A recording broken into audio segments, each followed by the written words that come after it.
Yes, sir. Man, this is Theology in the Dirt, and we're trying to practice our theology in the public square of our homes, our city, and our world. You get sermon notes, links to the rest of our podcast at theologyinthedirt.com. My name is Mitchell Jolly. And I'm Chris Hayes. Yo, man, what's good? Sunday was good, man. We had our annual church picnic. Around 150 people there. Baptized 4 young people. We ate, we played, we fellowshipped. It was a very long and tiring day, but such a great one. And I know I'm super social. Brittany calls me a social butterfly, whatever, accurate, own it. But so the more people I'm around, the better. But at the same time, man, I just love our people. I love how well they show up to things. Yeah. And that we just all have a great time together. Yeah. And so my heart was full Sunday evening, even if my battery was not for That's good awesome. reasons. Yeah, it was a good day. It was really a good day. Really appreciated our chance to be together, and it was awesome. Man, not super spiritual on what's good here, but the Falcons went over Philly on Monday night. Was totally like I had given up the ghost. I was like, well, here we go. They falconed, and it's over. But when they got that stop, made them kick a field goal, and got the ball back, and Kirk Cousins takes them down the field and scores a touchdown, and they go up and then have to kick off and get a pick on Jalen Hurts and seal the win. That's a big win on the road for the Falcons. And so, man, it feels like it broke the chain of bad falconing since 2016, the Super Bowl 51, which everything went downhill from that point. It's like it's been hard to break that, and feels like maybe it broke.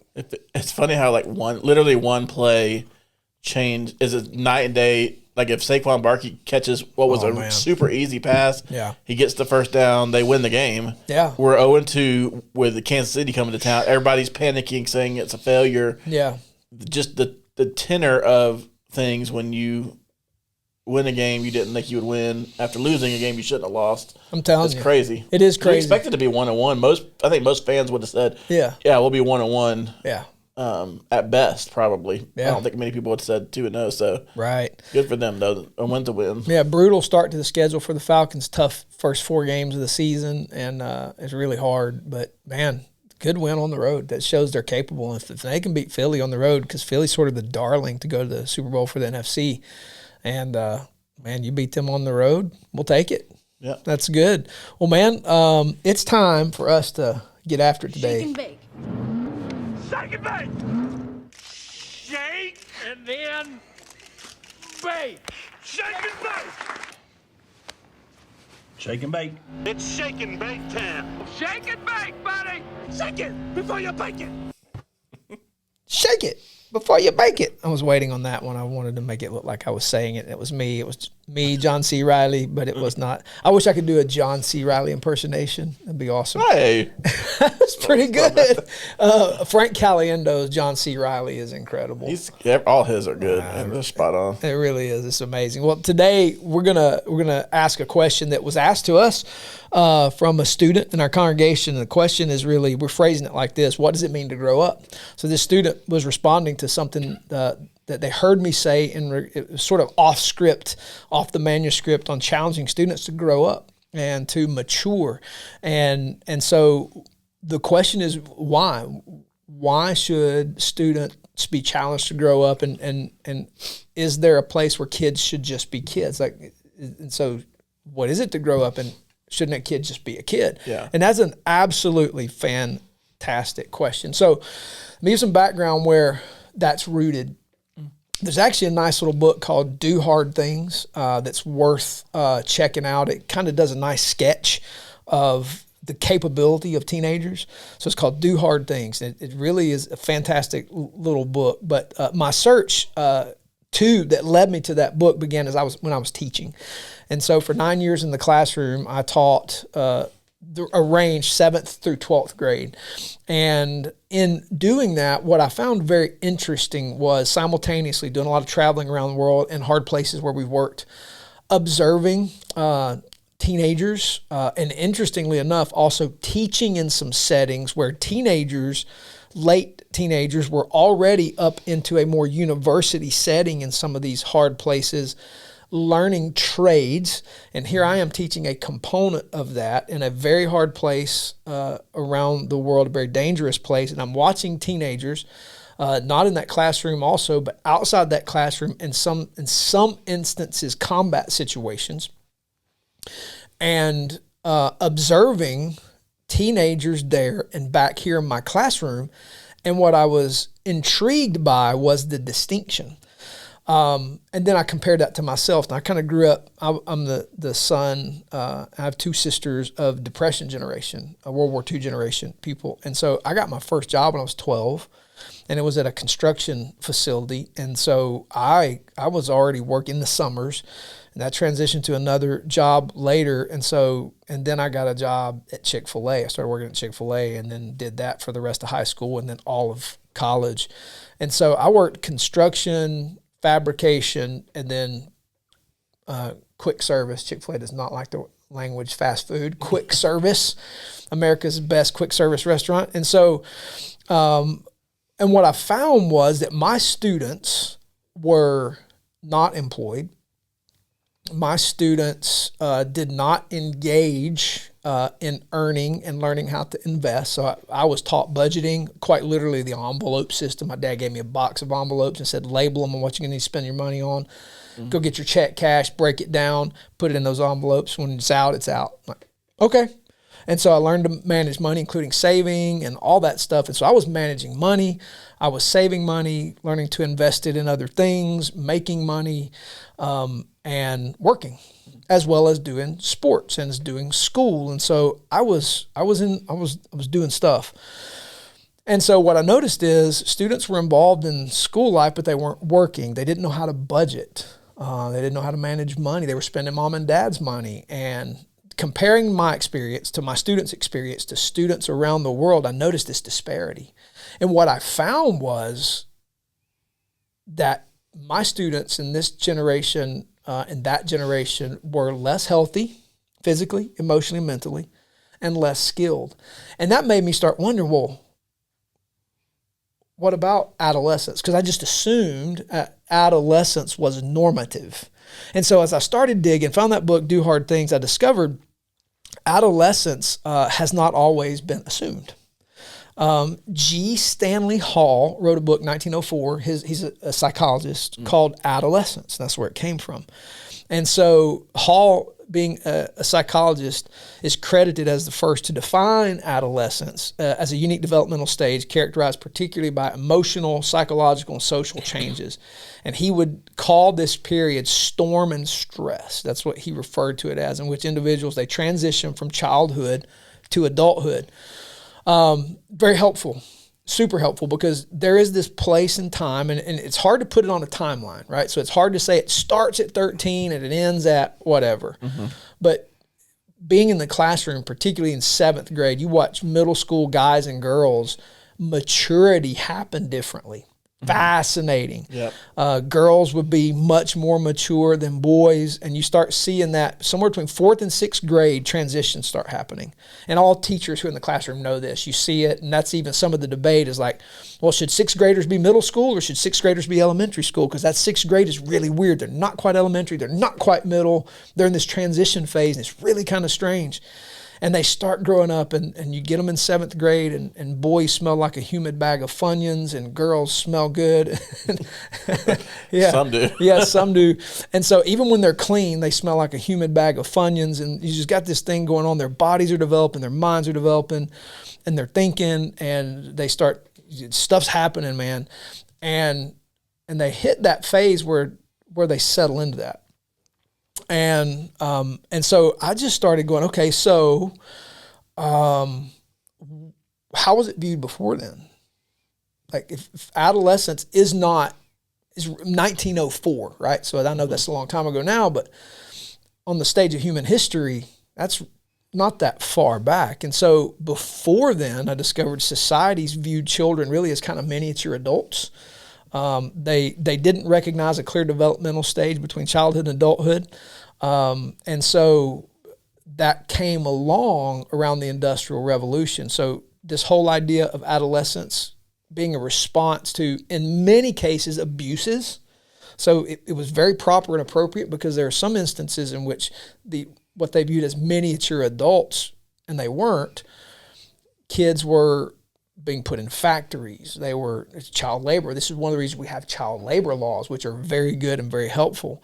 And so in modern day developmental psychological studies, adolescence is recognized as a really critical period in human development. And I think it is. Mm-hmm. What's interesting is because of man's nature of sin, right? They have had a tendency to not properly steward the transition between being little and being big. In fact, it's been taken advantage of in a lot of instances. The concept of adolescence has helped children protect children from too much, too soon, which is very helpful, particularly regarding work and life. However, the opposite response in an extended childhood past necessary boundaries can be equally damaging. Because one of the things, I'll go ahead and throw this out there, kind of have it at the end, but it kind of fits right here as I'm thinking about it. In the last 100 years, the median age of marriage, when people got married, has shifted between late teens, early 20s to late 20s, early 30s, which is fascinating. Yeah. Which kind of coincides with this observation that it appears there is a lengthening of this period of adolescence in sociological circles. Like, we see that as lengthening it for some reason. And the question is why?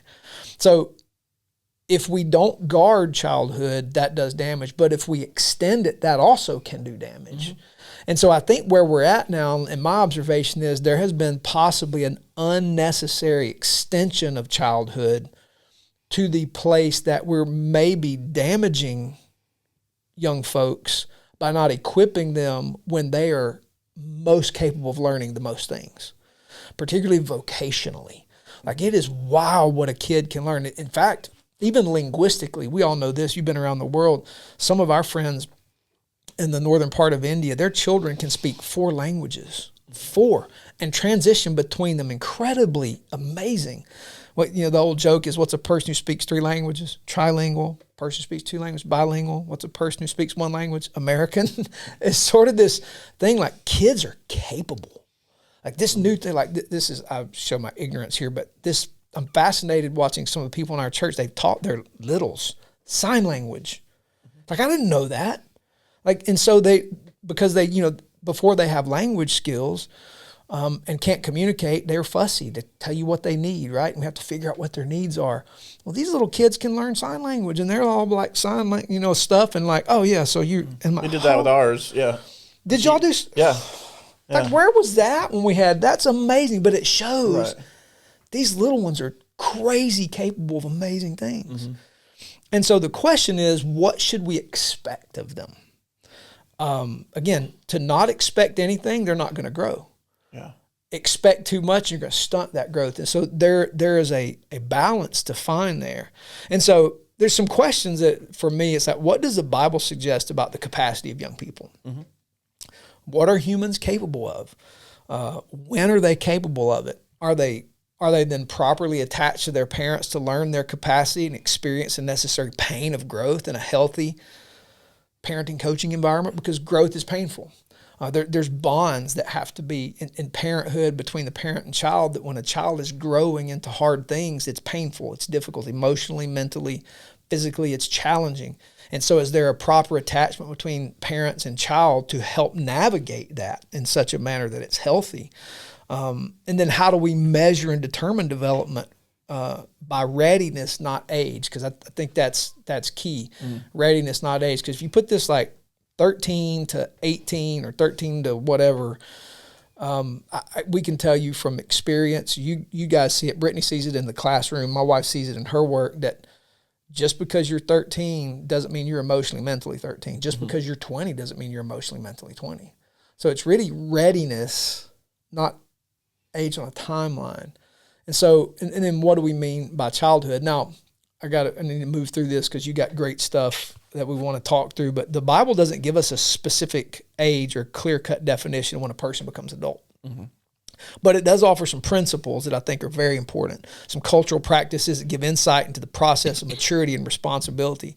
And so when I say a challenge to students, grow up, what I'm saying to them is take upon yourself, mom and dad and student, the responsibility of maturing to your full capacity. And what I would say to a 13, 14, 15-year-old, if you are capable, get after some things, challenge yourself, do hard things, get a job if you're capable, because learning to work and earn money teaches you to be responsible. Don't just depend on mom and dad. Some kids may not be capable of that, so they don't need to do it. But what I mean by that when I say grow up, I mean grow into your capacity, because to not grow into our capacity is to stunt our growth. And so when we're capable, we should strive. Yeah. And so how they approached it in a Jewish tradition, between age 12 and 13 was significant. The boys would have their bar mitzvah, girls would have their bat mitzvah, and it celebrated the beginning of this transition from childhood to adulthood. So biblically speaking, in the Jewish tradition, boys were considered men when they hit age 13. Now, we did for our boys, we defined transition periods, and that turning 13 was our first transition period, where we considered them to be men growing, learning how to be men. And we did this whole thing that you guys have seen where we have a ceremony, we invite friends, and we do all this stuff. They get a sword at age 13, and we speak over them the scriptures, and we have people speak into their lives and say, now we're going to treat you in this manner. This is the expectation on your life. And so we modeled that after the bar mitzvah. And there's a great book called Raising a Modern Day Knight. It's fantastic. We taught them the definition of manhood, reject passivity, lead courageously, accept responsibility, and expect God's reward. And so that's how we did that. And so this practice aligns with this sense of age and maturity. The example would be in Luke 2:41-52. Jesus, at the age of 12, stays behind at the temple in Jerusalem, and he's discussing with teachers of the law and teaching them. There was no formal declaration of his adulthood, but it reflects Jesus' growing understanding. So in this transition period, he was growing. Now, he is God, but he is also man. He's the God-man. And Jesus' model there is in this transitional phase, he was growing. And in fact, the text actually says he grew in favor with God and men. And so, meaning he is the image in which we are created as image bearers of God, and therefore we have that capacity to grow in favor with God and with men. And so other examples be responsibility, maturity, or marks of adulthood in the Bible, like 1 Corinthians 13:11. Paul uses the analogy of maturity to describe spiritual growth. He said, when I was a child, I talked like a child, I thought like a child, I reasoned like a child, but when I became a man, I put away childish ways. And so there is this understanding that Paul uses analogously here in 1 Corinthians 13, that when we hit that phase, we intentionally set aside childhood and we adopt womanhood, manhood. And so there's an intentionality of taking on responsibility. And then 1 Timothy 4:12, Paul encourages Timothy to not let anybody despise him for his youth, but set an example in faith and conduct. We don't know exactly how old Timothy was, but he was clearly younger than others. And Paul was saying, don't let them despise you, meaning you're young enough for people to look at you and go, come on, man, really? What do you have to tell me? And Paul says, don't let them do that. But you set the example. Why? Because you're capable. And so cultural and family responsibility. The man was to leave his father and mother, Genesis 2:24, and be united to his wife. And so that signifies adulthood, involves independence and the capacity to lead and provide. So that's what we're to be growing for, is learning to be independent, learning to lead, learning to provide. But if we don't push ourselves to that, we're never going to learn to do that. We won't be good husbands, good wives, good fathers, good mothers. And so there's a cultural responsibility to push ourselves and put away childish things when we're capable. Other cultures around the world successfully transition teens to these tasks, like I mentioned earlier, and this is the last thing I'll say.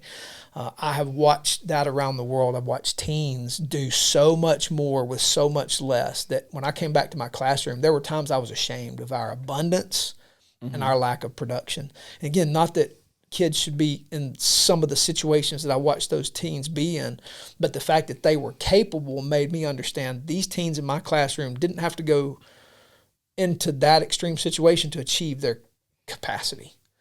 You're in a place where you are comfortable and safe to push yourselves. And so why not? So in a safe environment where your life is not on the line, why not try to achieve our potential? So let's find out what that potential is and let's push it. And so for moms and dads, I think it's important to help identify that in their kids. What is your potential? And let's strive toward that. And so when we get that transition phase where things are starting to change, let's start striving. I say from having 3 grown boys, that's challenging because each one's going to be different. And some are going to resist it more than others, and some won't resist it at all. Yeah. But if you don't push, they won't achieve. And so what we want is for them to learn to be men and women of high character and capable of achieving everything God made them to be. And I think what we've done in the West, where we're very comfortable, is we have extended adolescence beyond what I think even probably the gentleman who wrote the book on adolescence, his name is G. Stanley Hall, probably intended. Mm-hmm. And so that's a long answer to the question, why push kids to grow up? And a kid should be a kid. And a kid should strive to grow in maturity with favor in God and man. Mm-hmm. That last statement you made hits home with kind of my theory, if you will, of what I put down today, and it's a balance. Yeah. And so I'm going to come back to that balance, but I want to kind of approach it a little bit from a scientific mode a little bit to kind of help understand who adolescents are and why there's a reason, not just spiritually, but also physically, cognitively, emotionally, and so many other ways, why that is a transition phase and why there is a need to kind of grow and mature in that. So, but real quick, I just thought this was interesting. There's approximately 1.3 billion adolescents worldwide, the most there's ever been, making up 16% of the population. So we're not talking about a small group here. There are more than 42 million in the U.S. alone. So although I'm going to talk about the brain again, sorry for you folks who got bored last week, we're going to talk about the brain a little bit because I think it's important here. Super important. For what we're talking about. So although our brains continue to change throughout our lives, adolescent years are a period of really profound cognitive as well as biological, social, and emotional transformation. Mm-hmm. So really at the beginning of puberty, nobody likes that word, but that's true. So the beginning of puberty, and that's kind of where adolescents fall nowadays. We look at adolescents, and I'm glad you mentioned the age thing because it's not a number, because just as kids start puberty at different ages or different areas of life, coming into adolescence and leaving adolescence are just at different times. You can't just put a number on it. It's 10 to 12 for some now. You had kids not that long ago. You had very few kids before 13 hitting puberty. Dude, legit, we had 2 dudes, and I'm going to name their name. They were shaving in 5th grade. Had to shave, necessary to shave. They were grown men in 5th grade, and it's not because they had been held back. They were right on par. They were just grown men. Oh, yeah. There's some girls in my daughter's 10U soccer league. I looked over our coach. I said, I think she drove here. And so anyway, so at the beginning of puberty, whenever that happens, our neurons, which are brain cells, are gaining and losing up to 25% of their connections each week. So by the time we reach adulthood, that number drops to 10%. So this rapidly changing adolescent brain is very sensitive to the social environment during this period of development. I think we all know that, right? The simple thing you say is, well, adolescents and teenagers are very influenced by their cultural and social surroundings. I think everyone understands that piece. Yeah. But there's stuff happening in the brain that really brings that to life. So that makes these years in a very especially rich time for experiential learning, especially about things about social respect, decision making, and dealing with emotions. But it's also a key period for building resilience, even after earlier hardships. So heightened emotions during these years make adolescence a rich time for developing interests, passions, and meaningful goals. There's a lot of search for purpose and identity, and I think we oftentimes, this is where parenting comes into play, because parents who are intentional, like you said, about helping them find their skills, their purpose, their identity. Not that they have to necessarily establish it in those ages, but we at least start to kind of filter it out a little bit. Right. Like, at 14, you're probably not going to be a professional athlete for some kids, but what I find intriguing is we see so many parents investing like so much money and energy into things like travel, sports, and excuse me, and they hear me say there's nothing wrong with that. Sure. But if you're also not willing to invest the same amount of time, energy, money into things that are helping them develop the right cognitive skills, the right way to deal with relationships and so on, you're really missing out, and you're doing them a disservice, even if they are super talented. Yeah, that's good. That's true. 100%. And because there's so much that needs to be developed. The emotional, the mental components are huge. In a similar way, when you've got a toddler and they're learning to walk, they fall 100 times a day. Right. There's a lot of trial and error at that age. And there's not much difference in adolescence. Hopefully they're walking better, but there's a lot of trial and error at that time. And so I think a lot of the ones that are successful, the people around them, especially their parents, are giving them grace. And it's a little bit of freedom, a little bit of rope to trial and error to be. Sure. Some of them take too much. Excuse me, that came out of nowhere. And the rope is too tight.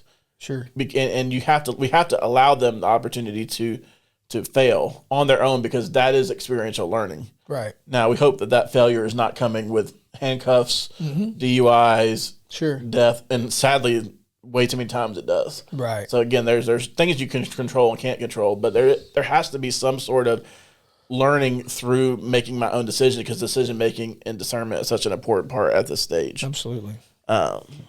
So a little bit about the adolescence. We talked about puberty, right? So again, this adolescence really does have a biological start, and that begins at the onset of puberty. This early adolescent period may be a particularly important time to promote things like positive adolescent development, but the end of adolescence is also this sociological period, ending with the adoption of roles and responsibilities of adulthood, things like committed relationships, career focus, financial independence, and then usually, like you said, into the kind of what used to be mid to late 20s in Western societies. Sometimes that's kind of getting pushed back later. Sure. And I think there's a lot of reasons for that. Maybe if we have time, let's come back to that question, because I think I've got some thoughts on that, and I'm sure you probably do as well. Absolutely. But today, I would say adolescence spans roughly about 15 years in the United States and most Western countries, and I think it's less in a lot of the Eastern countries. So what does all this have to do with coming back to that balance piece? I think that's the biggest challenge today, is finding balance for adolescents.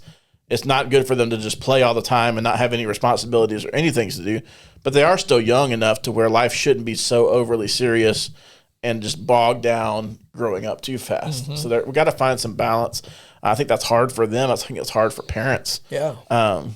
So there's this friction a lot at this age too, right, between kids and parents. And I haven't dealt with that yet, but I know of many who have, and you could probably speak to some of this too. But there's some friction there, right? Because you got young people learning to desire respect for themselves, while also oftentimes being disrespectful to parents. And the parents are still trying to demand respect from them and set boundaries and rules. Like, you're still under my house. How many times have you probably said, as long as you're under my house, you're going to abide by my rules, right? Oh, yeah. But parents, on the other hand, they want their children's development and time sometimes to slow down, because they only get so many years. And then you got adolescents who want to grow up as fast as possible, become more independent. So it's a healthy tension and friction, but it's, I think, sometimes hard to navigate. So for you who have parented three now, kind of through one towards the end of that, really, I guess all of yours are still kind of towards the end of that phase. Yeah. Some at different stages, and others, which is natural too. That's another thing, because just like you can't parent every kid the same, they're also not going to develop exactly the same. But I'd love to hear your thoughts on that, specifically on that tension between and that friction, that kind of give and take, that pull and push, if that makes sense. Sure. Yeah, that's it is a tough tension, and it's unique to each kid. And one of the things we were key on early on is attachment parenting and understanding how attachment works. We didn't know all the implications of it, but we knew enough, particularly because that was Jennifer's course of study and counseling. And so we were fully on board with that. And so recognizing each one was going to be different, but that give and take is a challenge, because you got the older one who may be at a certain place, the middle one is a certain place, the younger one's a certain place, and one who may be behind is vying for what the one who is ahead has and is achieving, and trying to keep them on pace and not too far ahead and definitely not lagging behind. And so when you got multiples, it creates a tension, because one's trying to be what the other one is, or you even find part of the tension too is comfort and attachment are good. And And kids who are healthy appreciate and enjoy that. And the push toward growth is uncomfortable. And so all humans' tendency is to run back to the comfortable. And so that tension is also relationally, while we are available, not letting them completely go back to that stage they're leaving, because that's unhealthy. Right. And so that's where the tension is sometimes that tension boils over in that, why won't you let me? And well, because it is necessary for you too. And so that creates some of that tension is we're trying to get them to a place and they're trying to go back to the most comfortable place they possibly can. And so, yeah, that tension is real, and it's created by navigating them to a point while they may be resisting because it's uncomfortable. Yeah. And then teaching them to embrace the discomfort. But and this is key here, I think that's only possible in a healthy household. Yeah, I agree. And so that means we are striving for health in our household. All things as they should be, as best they possibly can. And we have an environment that we can strive for that in. Yeah, it's fascinating to me, kind of so like woven into all these things we're talking about during this period of time. There's also a heightened level of just awkwardness, socially, cognitively, physically. You got that's kind of around the time where kids who have poor eyesight, they start getting glasses. You got kids with acne. Yeah. You went from basically up until this point, there's really no separation of peers, or at least not a clear separation. Yeah. Kind of. Other than by like grade or age, but you get into middle school and high school, now you're starting to be separated by smart kids and not as smart kids. Right. I mean, you got your kids in AP classes, you got kids in the low level classes. Right. You're separated socially, which happens more naturally. So you got some of that's through race, some of that's through interest, things like sports or just then you got the ones who scream they're different than everybody else, but collect with all the same people like them so that they're really doing the same thing. Right. We called that group like goth and emo kind of group that was like the one to be independent back in my day. Right. But I mean, really don't experience cliques too much until that age. So there's a lot of this underlying cultural and societal things that happen all at once while their brain's trying to develop. So again, that's kind of where I think there's a lot of room where kids do just need to be kids. And something there also to sound when you're talking about brain development and the social structure and pressure, I wonder to what degree societal environment affects the brainstem's connection to the frontal lobe. Right now, best neuroscience we have says for boys that happens mid-20s. Some is suggesting it's elongating to late 20s, early 30s. Mm-hmm. Girls, it's sooner. And if people don't know what that means your limbic system is your survival instinct. It's your fight, flight, freeze, fib, fawn. It's what causes you to be able to survive. Right.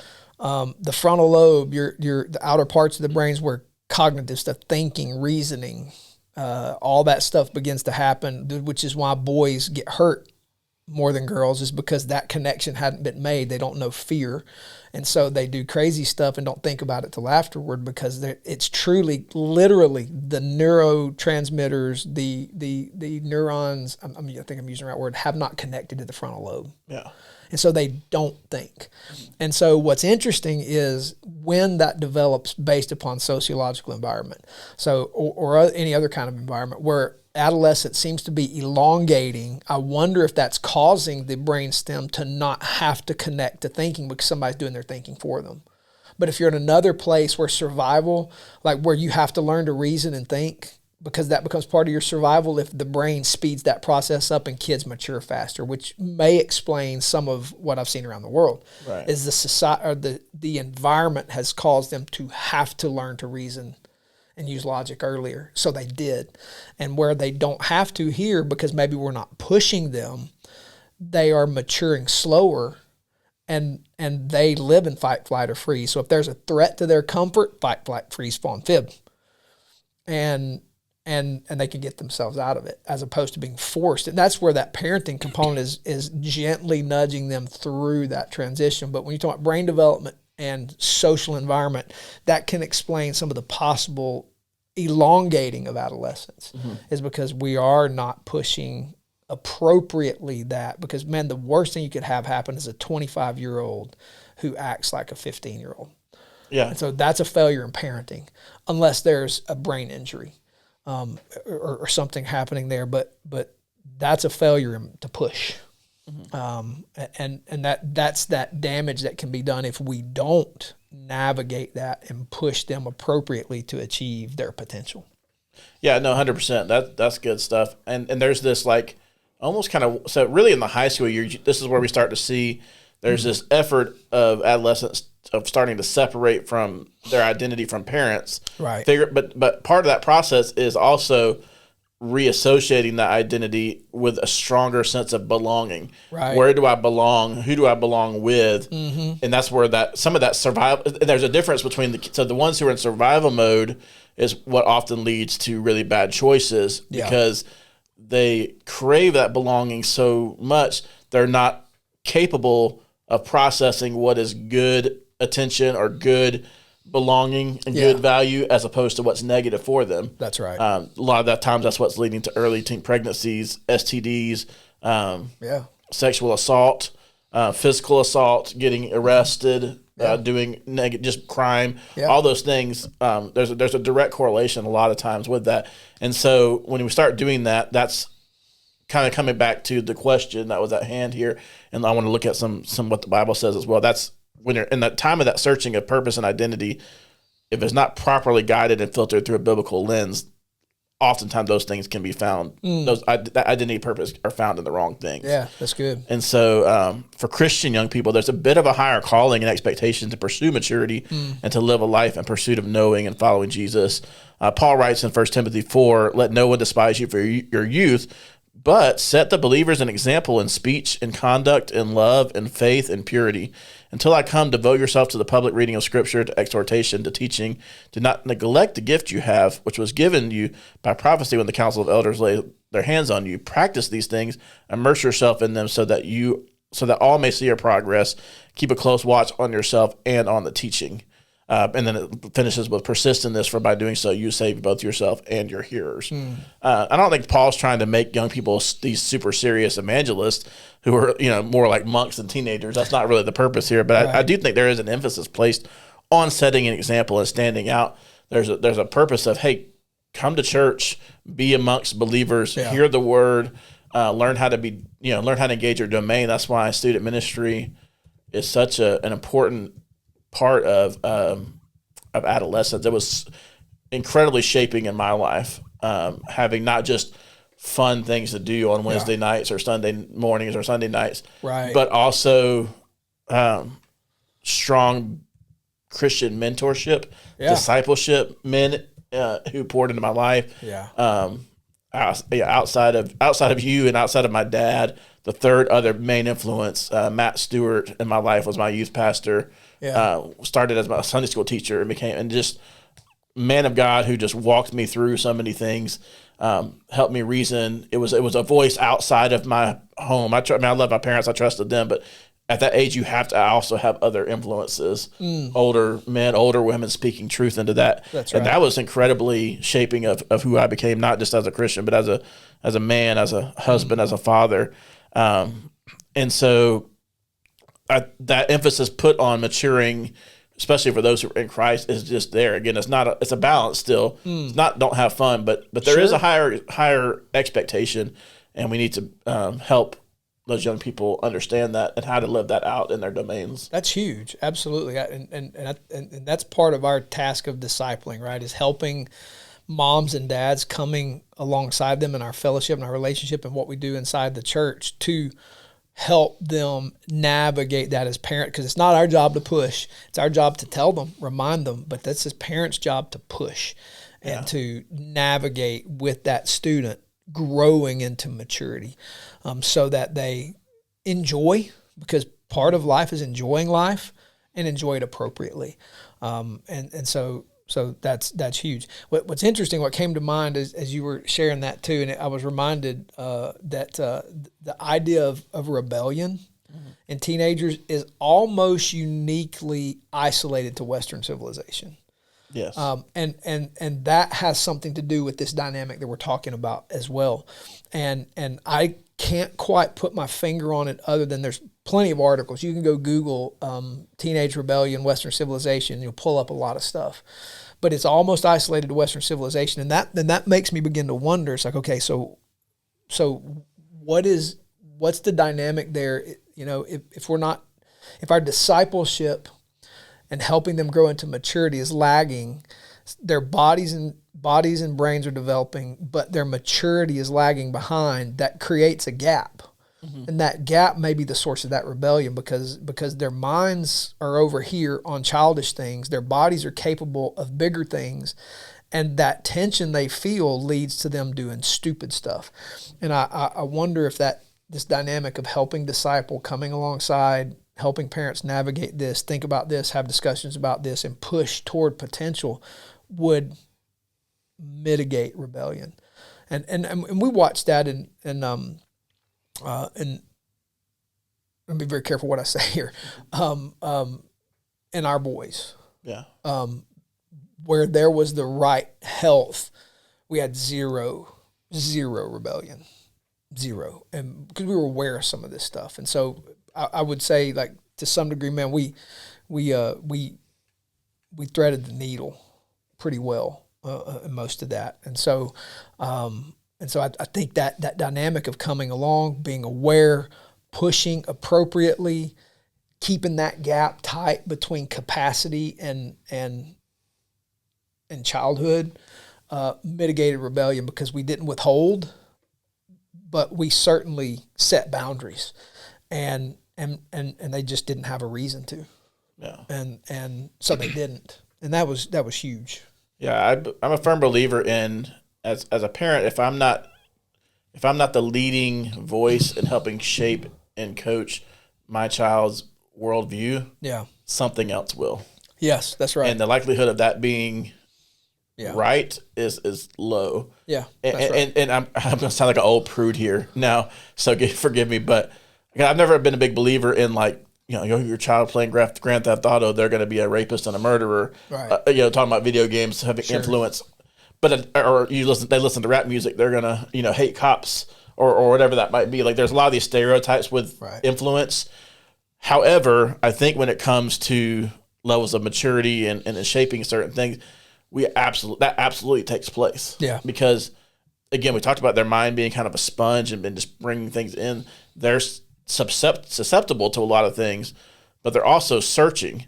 And so a searching, susceptible mind is very dangerous if not coached and shaped down the right path. Yeah. And so, as a kid, I wasn't allowed to watch The Simpsons the main reason was because they were rude to their parents. Yeah.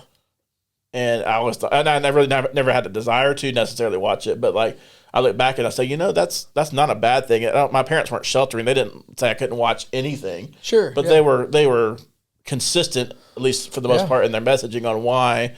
And and I'm not great at that. Always, I let my daughter watch, the Office with me sometimes, or Marvel movies. Yeah. But I'm also at the same time very aware too of like what scenes are coming up I need to change, what language.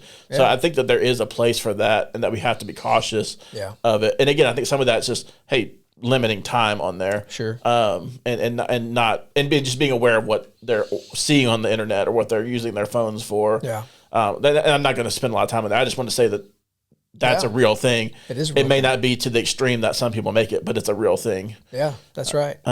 Absolutely. Let me jump in real quick because I think, and I know we're okay on time right now. Yeah, we're doing pretty good.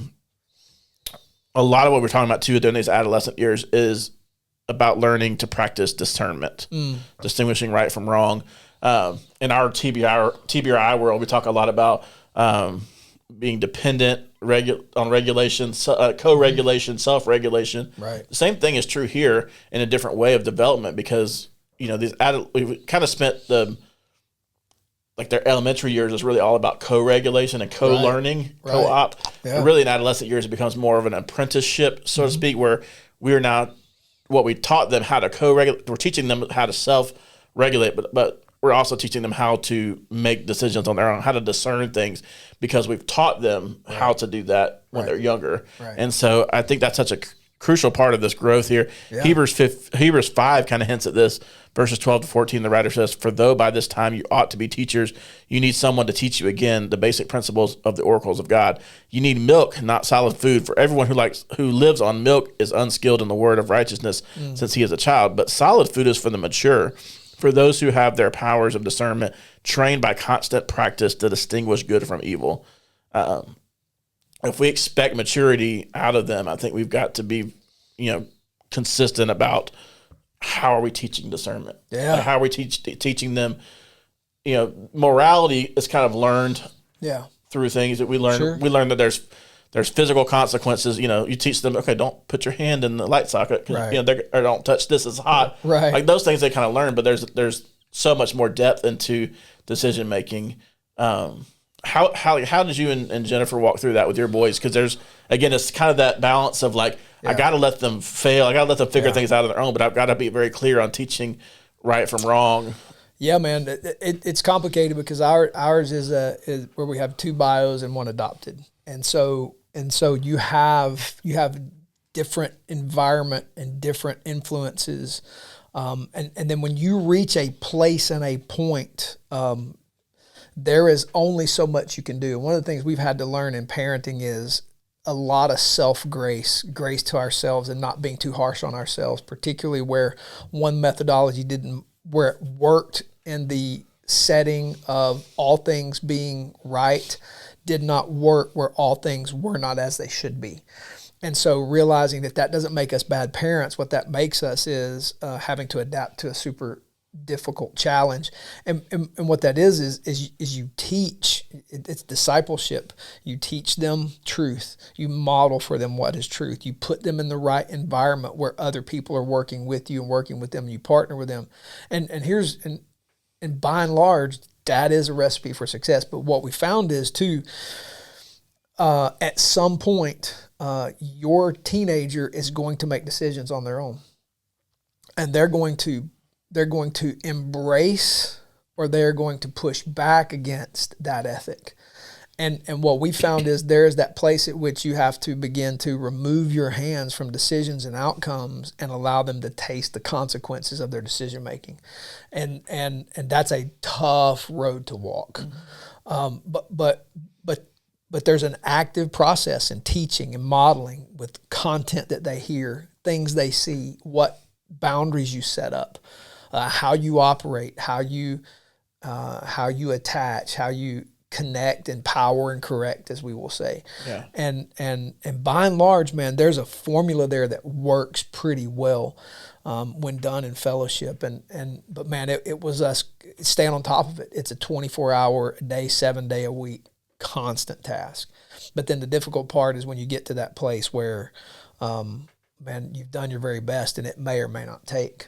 Mm-hmm. And they have to then exercise what you taught them, because you can't exercise it for them. Because when you do, you're elongating that adolescence. Mm-hmm. There's a place at which if we do this for you when you're capable of doing it for yourself, then we are elongating this in you. And those can be difficult challenges. Yeah. But I imagine too that on top of that, there's a sweet reward when you see them making those right decisions that you didn't have to even, like you wanted to tell them the right decision, but you knew you shouldn't. Yeah. And they figured it out on their own. One of the moments early on in parenting for Brittany and I, where we kind of looked at each other, we're like, okay, maybe we're doing this thing pretty well. Yeah. Addison was probably 3 or 4.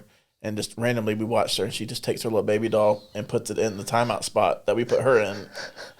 She spanked her. She spanked her baby, and then she put her in timeout, and she was like, "You sit here." It's kind of awesome. And I was like, "Oh goodness!" I thought she was being a little harsh at first, but that's awesome. After a while, she came back and she sat down with her baby doll and put her in her lap and kind of kissed her and said, and started to explain what she did wrong. That's good. And I had that moment where, okay, what we're doing is working. Yeah, that's right. She understood.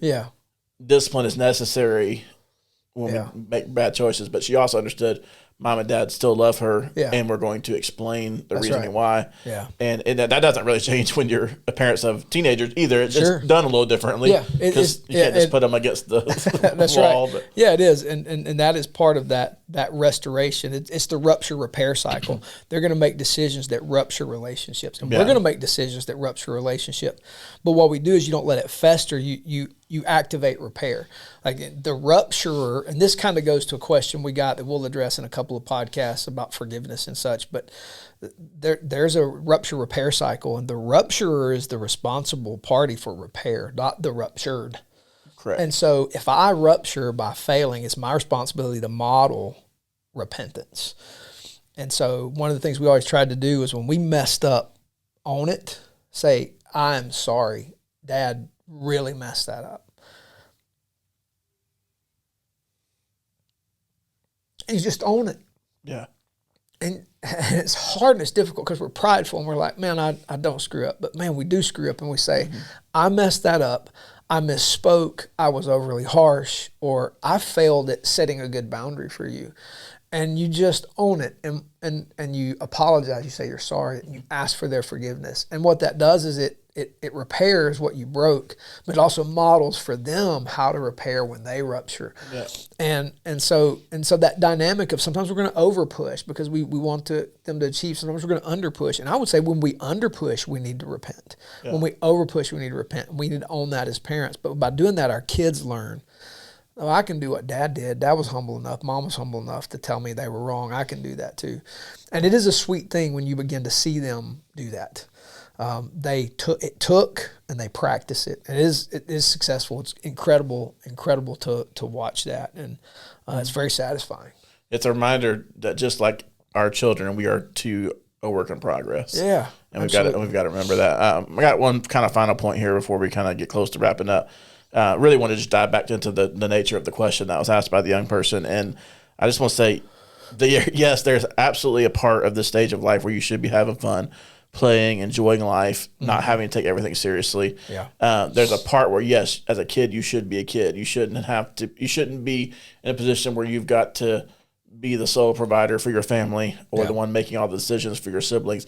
Unfortunately, there are many who are forced into that. I knew had some friends that were kind of forced into more of a parental role of their siblings early on. And that made me sad because that's not the level of maturity we're talking about here. That's right. There should be a lot of room to have fun, to play. We talk all the time. And I think the removal of play at the older levels of school is a big part of the reason why that adolescent phase is going longer. Sure. I'm convinced of that. Convinced the reason that many struggle in school is because we've taken away either playtime or like kind of open creative time. Yes. And we've filled it with so much stuff that most of it which doesn't even matter. That could be another podcast. But academics where there should be play. Correct. Yeah, 100%. Even at like high school level. Yes.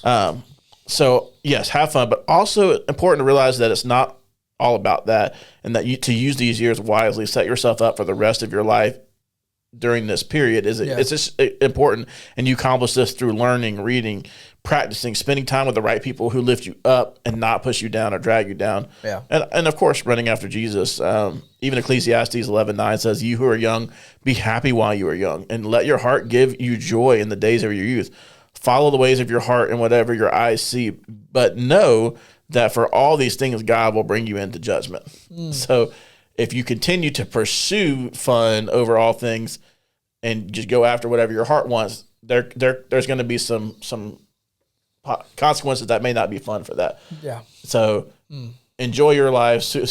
My mom always said something about sowing wild oats. I think that's just the old person saying, but maybe some people's oats are wilder than others. So just be cautious. But that's pretty funny. I think fun and play under the right boundaries is incredibly important and part of that process. Yeah, I think fun and play, appropriate fun and play, only gets better as you get older when you learn those boundaries growing up. Because fun and play never go away; it just matures, and into good and beautiful and holy things. And so when we learn that early, when we're pushed to the right places early, our sense of play develops and evolves and helps us to grow into better human beings, and particularly as followers of Jesus Christ, better disciples.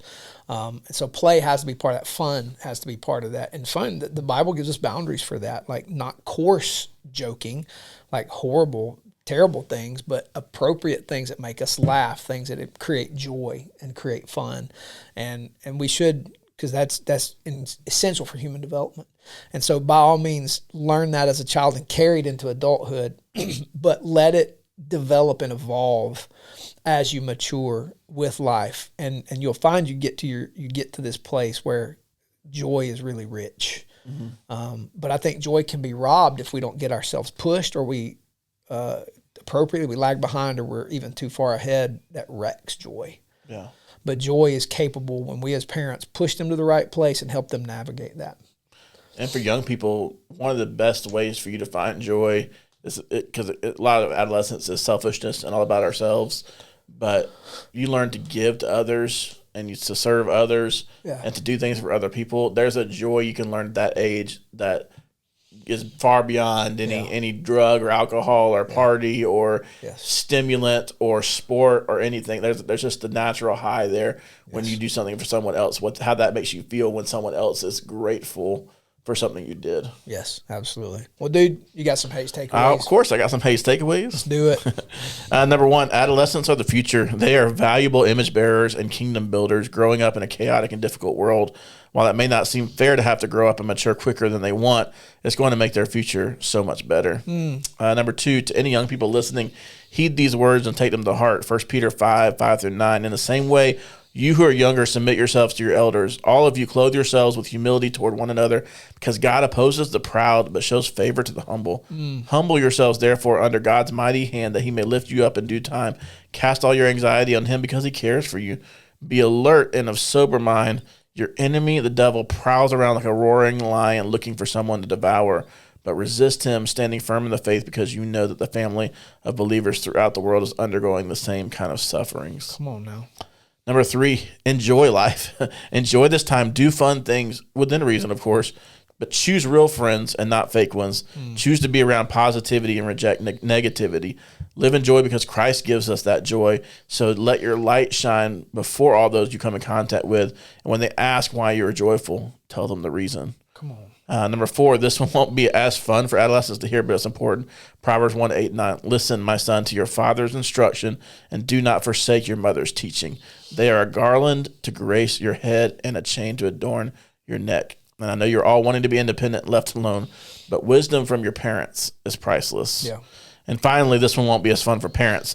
Even though it will feel at times like your relationship isn't strong or that you aren't important to them, know that they love you. So stand strong with your wisdom and your boundaries, but also know they need to learn and experience and make some wrong choices at times too.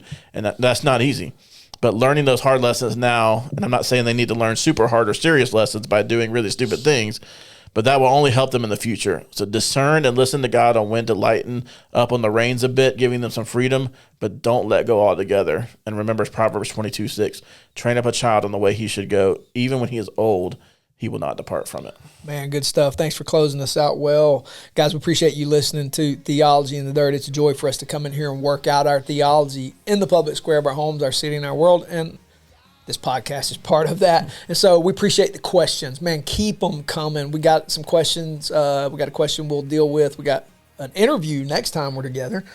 And then we will address that question. So keep the questions coming. We love getting questions and answering them. And so we appreciate that. Leave us a 5-star rating, comment on the YouTube or on Spotify or whatever platform you use. Share the podcast, all that good stuff. Don't forget theologyinthedirt.com. You can get all that stuff there. We appreciate it. You guys have a great rest of your day. We'll see you next time. Out.